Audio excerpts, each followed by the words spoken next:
Abia bagaimana caranya menyikapi oknum habaib yang suka merubah makom para leluhur Nusantara? Mohon arahannya Abuya. Hampulah. Gerakan antara RT ke RT, RW ke RW, kasih petua tentang kebangsaan itu nggak akan dioper alih, betul atau enggak? Jangan mengaku-ngaku Pancasila, akhirnya menghancurkan Pancasila. Jangan sampai nanti lagu kebangsaan disebut kafir, disebut haram nanti. Wah bahaya itu. Nanti Indonesia aja disebut wah nggak jelas, disebut enggak ini. Sholawat makan aja disebut kafir. Terus nanti mengarahkan kepada Indonesia lain, hati-hati sama saya dikejar kemanapun.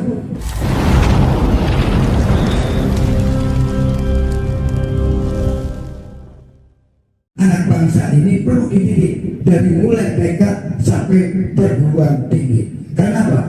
Betul-betul insya Allah pemerintah itu harus terjun ke lapangan atau menyebarkan tentang isi-isinya kandungan Pancasila.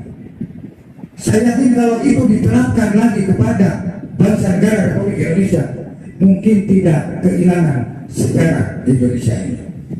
Kenapa? Karena ini ketiduran lama. Harusnya mahasiswa-mahasiswi dan sampai SD, sampai keseluruhan yang ada di Indonesia ini betul-betul mendidik anak bangsa. Itu penting. Ya. Jadi kalau kita tidak dididik, berarti torekohnya hancur.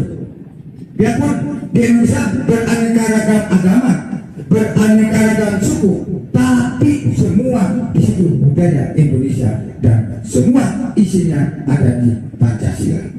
Allah menurunkan hidayah lewat siapa aja. Ada yang memberesi, ada yang ngotor. Karena itu diuji dulu.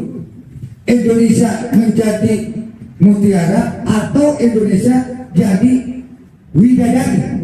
Sebetulnya bukan jadi permata atau menjadi widadari. Indonesia ini jambrut.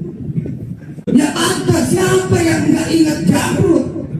Tergiur semua. Makanya Allah kasih ilmu lewat ini sampai diuji langsung. Apakah bisa tuntaskan ini dari Sabang sampai Merauke? Ternyata bisa. Siapa? Presiden Soekarno. Ya, terus ininya Presiden Soeharto. Semua presiden bisa menyelesaikan sampai ke Presiden Pak Jokowi, wakilnya dari Bung Hatta sampai sekarang. Jadi semua tuh punya super power. Saya tidak menyalahkan siapapun. Betul, tetap bisa. Karena ini mendoakan. Setahu saya, NU itu menjaga budaya dan tradisi. Makanya ada lembaga reskui namanya untuk Nahdlatul Thaqafah atau merawat kebudayaan. Ya. Tapi Habib Lutfi bin Yahya hobinya mengubah makam. Kenapa PBNU kok membisu Abuya? NU di bawah tanah tidak, dia semua berusaha dan semua kembali kepada Nusantara. Biarpun mereka begitu silakan, bukan haknya dan haknya leluhur Indonesia. Boleh kita megang rokok, tapi jangan sampai membakar orang. Bagaimana dari payah nenek moyang kita dioper alih? Enak dioper alih. Mengaku boleh, barang tetap. Kenapa barang tetap? Loh, dunianya nggak diam. Wah, dunianya itu semua bergerak. Dari Sabang sampai Merauke bergerak. Ya, jadi kita ini jangan terpancing dan dipancing. Santai aja. Pasukan di bawah tanah aja, santai. Nanti juga siapa yang benar-benar, siapa yang tidak benar-benar, Allah itu nggak tidur, tahu. Abia bagaimana caranya menyikapi oknum habaib yang suka merubah makom para leluhur Nusantara? Mohon arahannya Abuya. Hampulah. Gerakan antara RT ke RT, RW ke RW, kasih petua tentang kebangsaan itu nggak akan dioper alih, betul atau enggak?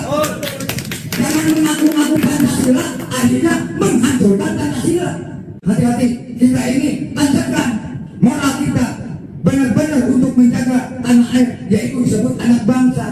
Jangan sampai anak bangsa ini tidak dididik kebangsaan, akibatnya seperti begini. Yang repot nenek moyang kita berjuang topat di jiwa raga, mengorbankan jiwa raga. Sekarang tinggal seenak dewe, seenaknya mau direbut. Wah, berarti berhadapan dulu yang punya Pancasila. Siapa? Negara, ulama, tokoh-tokoh agama, sampai Bhinneka Tunggal Ika, rakyat-rakyat, betul atau tidak? hati-hati Westa. Perang ini sekarang perang satu. Lemah lembut ceritanya ternyata menggerogotin. Ya itu ngajinya namanya duyung. Kalau kelas tengah ya kepiting. Kalau kelas kakak berarti rajungan. Nah itu ya. Harganya mahal. Kalau nggak ada duitan siapa yang mau? Semua nggak mau, betul nggak? Gitu. Jadi kenapa kok dirubah diam-diam saja? Karena siapa?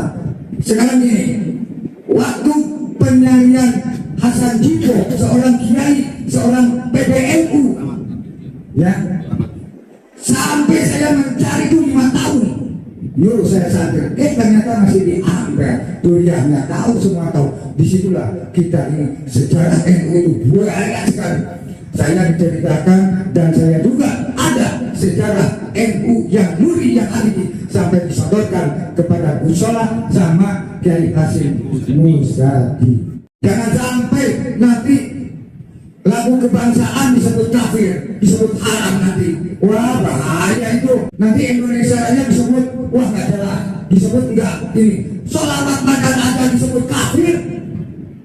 Terus nanti mengarahkan kepada Indonesia Raya, hati-hati sama saya dikejar kemanapun, hati-hati ucap dan seucap-ucapnya terus dipirakan begitu itu bertanggung jawab. Yang dikedepankan orang Nusantara, yang dikedepankan orang Indonesia, diamnya mah diam-diam saja, hati-hati. Jadi jangan sampai bahwa Indonesia Raya itu siapa yang punya sampai begitu seorang pahlawan, seorang ulama, betul atau tidak? Nah, apalagi sholawat badat siapa? Berkibat pengarang itu pun nggak sembrono, betul atau tidak? Hati-hati sebelum terjadi sedia payung. Betul nggak? Ini Indonesia diacak-acak, lebih diacak-acak lagi sama saya. Jenderalnya, Jenderal Sudirman bisa menyelesaikan segalanya. Betul nggak? Semua dari TNI dan Polri bisa menyelesaikan. Masih menjaga marwah-marwahnya leluhur kita. Betul atau tidak? Nah, kita kembalikan. Kita sebagai ulama tergiur atau tidak? Diuji itu oleh Allah. Apakah tiduran atau tadi atau bangun? Kalau orang membangun berarti pengen membangun negeri kita ini. Kalau ketiduran ya amblas semua. Nah itu, jadi itu Allah mengujinya ke ulama-ulama, ke tokoh-tokoh. Kuat atau tidak? Nggak kuat. Dada Indonesia pahit bukan manis. Makanya marilah anak bangsa jagalah Pancasila merah putih NKRI. Bukan kata-katanya, tapi prakteknya insya Allah barokah. Menjaga TNI dan Polri, menjaga umat dan ulama. Mari kebersamaan disebut persatuan dan kesatuan, rukun damai, cinta kasih sayang, gotong royong.